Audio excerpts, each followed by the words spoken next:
Hello hi welcome back to Divya's colourful way all in one. ನಿಮ್ಮ screen ಮೇಲಿರೋದು Divya with colourful video. Friends, ನಿನ್ನೆ ಒಂದು 12 ಗಂಟೆಯಿಂದ 1 ಗಂಟೆ ಟೈಮಲ್ಲಿ ಎಲ್ಲರ ಮೊಬೈಲ್ಗೂ ಒಂದು ಎಮರ್ಜೆನ್ಸಿ ಅಲರ್ಟ್ ಅಂತ ಒಂದು ಮೆಸೇಜ್ ಬಂತು. ಯಾರ್ಯಾರು ಮೊಬೈಲ್ ಯೂಸ್ ಮಾಡ್ತಾ ಇದ್ದಾರೆ ಅವರಿಗೆ ಜಸ್ಟ್ ಸ್ಕ್ರೀನ್ ಮೇಲೆ ಒಂದು ಮೆಸೇಜ್ ಪಾಪಪ್ ಬಂತು. ಇನ್ನು ಯಾರು ಮೊಬೈಲ್ ಯೂಸ್ ಮಾಡದೆ ಸುಮ್ಮನೆ ಹಾಗೆ ಇಟ್ಟಿದ್ದಾರೆ ಅಂಥವ್ರಿಗೆ ವೈಬ್ರೇಷನ್ ಸೌಂಡು ತುಂಬ ಗುಯ್ ಅನ್ನೋ ಸೌಂಡ್ ಜೊತೆ ಈ ಎಮರ್ಜೆನ್ಸಿ ಅಲರ್ಟ್ ಮೆಸೇಜ್ ಬಂತು. ತುಂಬ ಜನ ಈ ಸೌಂಡ್ ಕೇಳಿನೇ ಹೆದರ್ಕೊಂಡ್ಬಿಟ್ರು. ಇದೇನು ಮೆಸೇಜು, ಯಾಕೆ ಬಂತು, ಎಲ್ಲಿಂದ ಬಂತು ಅಂತ ಎಲ್ಲರೂ ತುಂಬ ಗಾಬರಿ ಆದರು. ಆ್ಯಕ್ಚುಲಿ ನಾನು ಈ ವಿಡಿಯೋನ ನಿನ್ನೆನೇ ಮಾಡಬೇಕಾಗಿತ್ತು. ಸೊ ಕೆಲವು ರೀಸನ್ ಅಂದರೆ ಸ್ವಲ್ಪ ಬ್ಯುಸಿಯಿಂದ ನಿನ್ನೆ ಮಾಡಲಿಕ್ಕಾಗಿಲ್ಲ. ಸೊ ಹಾಗಾಗಿ ಇವತ್ತು ಈ ವಿಡಿಯೋನ ಮಾಡ್ತಾ ಇದ್ದೀನಿ. ಅಂದರೆ ಈ ಮೆಸೇಜ್ ಯಾಕೆ ಬಂತು, ಎಲ್ಲಿಂದ ಬಂತು, ಏನಕ್ಕೆ ನಿಮಗೆ ಬಂದಿದೆ ಅಂತ ಹೇಳಿಬಿಟ್ಟು ಈ ವಿಡಿಯೋದಲ್ಲಿ ನಿಮಗೆ ಡೀಟೇಲ್ ಆಗಿ ಹೇಳ್ತೀನಿ. ವಿಡಿಯೋ ಸ್ಟಾರ್ಟ್ ಮಾಡಲಿಕ್ಕಿಂತ ಮುಂಚೆ ಇನ್ನೂ ಚಾನಲಿಗೆ ಸಬ್ಸ್ಕ್ರೈಬ್ ಮಾಡಿದರೆ ಪ್ಲೀಸ್ ಚಾನಲಿಗೆ ಸಬ್ಸ್ಕ್ರೈಬ್ ಮಾಡಿ. ಹಾಗೆ ವಿಡಿಯೋನ ಕೊನೆಯವರೆಗೂ ಎಲ್ಲೂ ಸ್ಕಿಪ್ ಮಾಡದೆ ಮಿಸ್ ಮಾಡದೆ ನೋಡಿ. ಯಾಕಂದರೆ ಇದು ಪ್ರತಿಯೊಬ್ಬರಿಗೂ ಸಂಬಂಧಪಟ್ಟಿರೋ ಮೆಸೇಜ್, ಎಲ್ಲರೂ ತಿಳ್ಕೋಬೇಕಾಗಿರೋ ವಿಷಯ. ತುಂಬ ಜನಕ್ಕೆ ಈಗ ಆಲ್ರೆಡಿ ತಿಳ್ಕೊಂಡಿರ್ತಾರೆ ಯಾಕೆ ಬಂತು ಅಂತ. ಇನ್ನೂ ತುಂಬ ಜನ ತಿಳ್ಕೊಳ್ದೇ ಇರ್ತಾರೆ, ಏನೋ ಮೆಸೇಜ್ ಬಂತು ಅಂತ ಕೇರ್ಲೆಸ್ ಆಗಿ ಬಿಟ್ಬಿಡ್ತಾರೆ. ಆ ಥರ ಮಾಡಬೇಡಿ ದಯವಿಟ್ಟು. ಈ ಮೆಸೇಜ್ ಏನಕ್ಕೆ ಬಂತು, ಇದರಿಂದ ಖಂಡಿತವಾಗ್ಲೂ ನಮಗೆಲ್ಲರಿಗೂ ಒಂದು ಯೂಸ್ ಆಗುತ್ತೆ. ಸೊ ಮಿಸ್ ಮಾಡದೆ ವಿಡಿಯೋನ ಕೊನೆವರೆಗೆ ನೋಡಿ. ನಾನು ಮೊದಲೇ ಹೇಳಿರೋ ರೀತಿ ಒಂದು 12 ಗಂಟೆಯಿಂದ 1 ಗಂಟೆ ಟೈಮಲ್ಲಿ ಎಲ್ಲರಿಗೂ ಈ ಎಮರ್ಜೆನ್ಸಿ ಮೆಸೇಜ್ ಬಂತು. ನನಗೂ ಕೂಡ ಬಂತು. ಆ್ಯಕ್ಚುಲಿ ನಾನೇನೋ ಬ್ಯುಸಿ ಕೆಲಸ ಮಾಡ್ತಿದ್ದೆ. ನನಗೆ ಆ ಸೌಂಡ್ ಕೇಳಿ ಏನಪ್ಪ ಇದು ಅಂತ ಅಂದ್ಕೊಂಡೆ. ಫಸ್ಟ್ ಟೈಮ್ ಬಂದಾಗ ಸಡನ್ನಾಗಿ ನಾನು ಕೆಳಗಡೆ ಓಕೆ ಅಂತ ಪ್ರೆಸ್ ಮಾಡಿಬಿಟ್ಟೆ. ಆಮೇಲೆ ನನಗೂ ಸ್ವಲ್ಪ ಟೆನ್ಷನ್ ಆಯಿತು. ಅಯ್ಯೋ ಓಕೆ ಅಂತ ಮಾಡಿಬಿಟ್ನಲ್ಲ, ಏನು ಮೆಸೇಜ್ ಏನೋ ಕರೆಕ್ಟಾಗಿ ಓದಲಿಲ್ಲ ನಾನು, ಯಾಕೆ ಮಾಡಿಬಿಟ್ಟೆ ಅಂತ ಅಂದ್ಕೊಂಡೆ. ನೆಕ್ಸ್ಟ್ ಟೈಮ್ ಮತ್ತೆ ಸ್ವಲ್ಪ ಹೊತ್ತಾದಮೇಲೆ ಮತ್ತೆ ಇನ್ನೊಂದು ಸಲ ಬಂತು. ಆವಾಗ ಒಂದು ಸಲ ಓದ್ಬಿಟ್ಟು ಸುಮ್ಮನೆ ಹಾಗೆ ಕ್ಯಾನ್ಸಲ್ ಬ್ಯಾಕ್ ಹೋಗಿಬಿಟ್ಟೆ. ಮತ್ತೆ ಇನ್ನೂ ತುಂಬ ಹೊತ್ತಾದಮೇಲೆ ಫಸ್ಟ್ ನನಗೆ 2 ಟೈಮ್ಸ್ ಕನ್ನಡದಲ್ಲಿ ಬಂತು. ಮತ್ತೆ ಸ್ವಲ್ಪ ಹೊತ್ತಾದಮೇಲೆ ಇನ್ನೂ ಒಂದು ಸಲ ಇಂಗ್ಲೀಷಲ್ಲಿ ಬಂತು. ಸೊ ಯಾಕೆ ಈ ಮೆಸೇಜ್ ಬಂತು ತಿಳ್ಕೊಳ್ಳೋಣ ಅಂತ ಡೀಟೇಲಾಗಿ ಚೆಕ್ ಮಾಡಿದಾಗ ನನಗೆ ಈ ಮಾಹಿತಿ ಸಿಕ್ತು. ಸೊ ಅದನ್ನು ನಾನು ನಿಮ್ಮ ಮುಂದೆ ಇಡ್ತಾ ಇದ್ದೀನಿ. ಸೊ ಫಸ್ಟಿಗೆ ಕನ್ನಡದಲ್ಲಿ ಏನು ಮೆಸೇಜ್ ಬಂತು ಅಂತ ತಿಳ್ಕೊಳ್ಳೋಣ. ಇದು ಭಾರತ ಸರ್ಕಾರದ ದೂರ ಸಂಪರ್ಕ ಇಲಾಖೆಯಿಂದ ಸೆಲ್ ಬ್ರಾಡ್ಕಾಸ್ಟಿಂಗ್ ಸಿಸ್ಟಮ್ ಮೂಲಕ ಕಳುಹಿಸಲಾದ ಮಾದರಿ ಪರೀಕ್ಷಾ ಸಂದೇಶವಾಗಿದೆ. ನಿಮ್ಮ ಕಡೆಯಿಂದ ಯಾವುದೇ ಕ್ರಿಯೆಯ ಅಗತ್ಯವಿಲ್ಲದ ಕಾರಣ ದಯವಿಟ್ಟು ಈ ಸಂದೇಶವನ್ನು ನಿರ್ಲಕ್ಷಿಸಿ.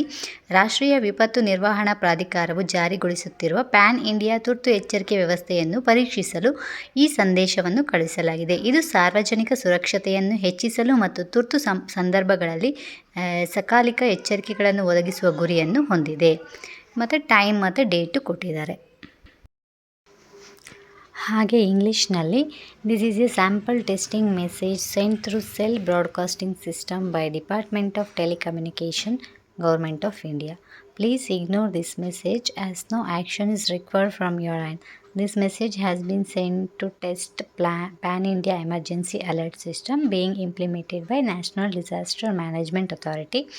It aims to enhance public safety and provide timely alerts during emergencies.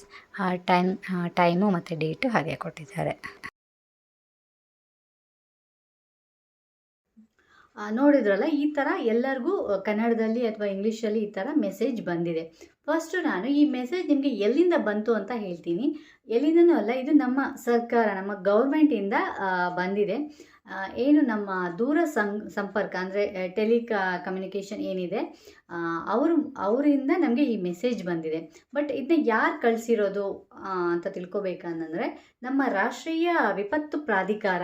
ಅಂದರೆ ರಾಷ್ಟ್ರೀಯ ವಿಪತ್ತು ಪ್ರಾಧಿಕಾರ ಅಂದರೆ ಈಗ ಕೆಲವು ಕಡೆ ಏನು ಈ ಭೂಕಂಪ, ಪ್ರಳಯ, ಪ್ರವಾಹ ಈ ಥರದ್ದೆಲ್ಲ ನಡೆಯುತ್ತಲ್ಲ, ಅದ್ರ ಬಗ್ಗೆ ಎಲ್ಲ ಕೇರ್ ತಗೊಳ್ಳೋ ಒಂದು ಪ್ರಾಧಿಕಾರ ಇರುತ್ತೆ.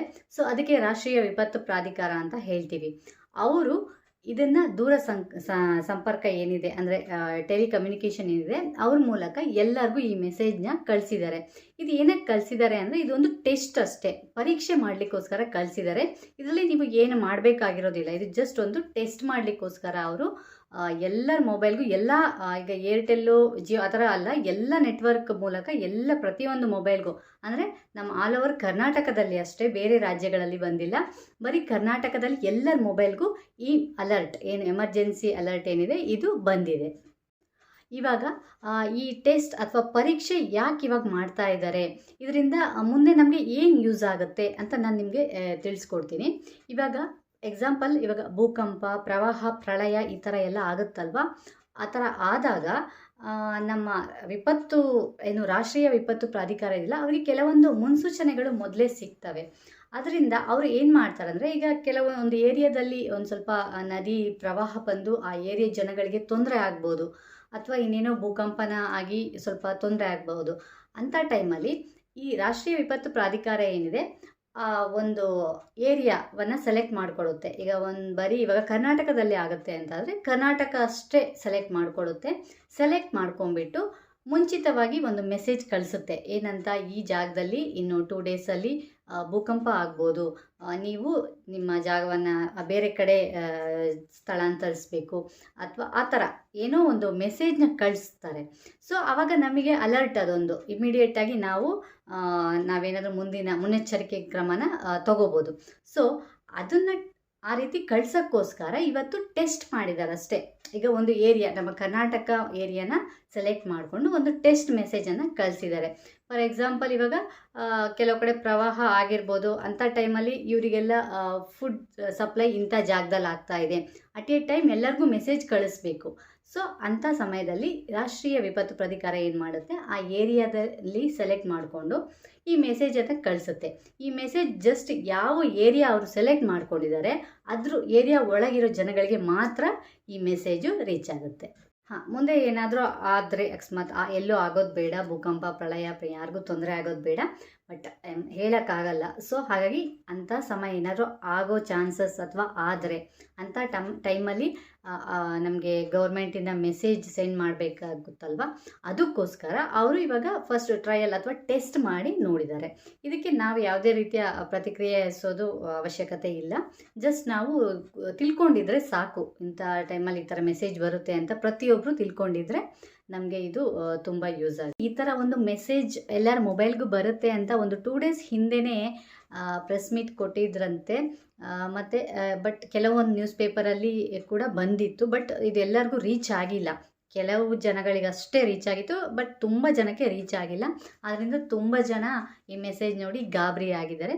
ಸೊ ಯಾವುದೇ ರೀತಿ ಗಾಬರಿ ಆಗೋ ಉದ್ದೇಶ ಇಲ್ಲ. ಇದು ಒಂದು ಜಸ್ಟ್ ರಾಷ್ಟ್ರೀಯ ವಿಪತ್ತು ಪ್ರಾಧಿಕಾರ ನಮ್ಮ ದೂರ ಸಂಪರ್ಕ ಜೊತೆ ಸೇರಿ ಒಂದು ಟೆಸ್ಟ್ ಮಾಡಿರುವಂಥ ಒಂದು ಎಮರ್ಜೆನ್ಸಿ ಅಲರ್ಟ್ ಮೆಸೇಜ್.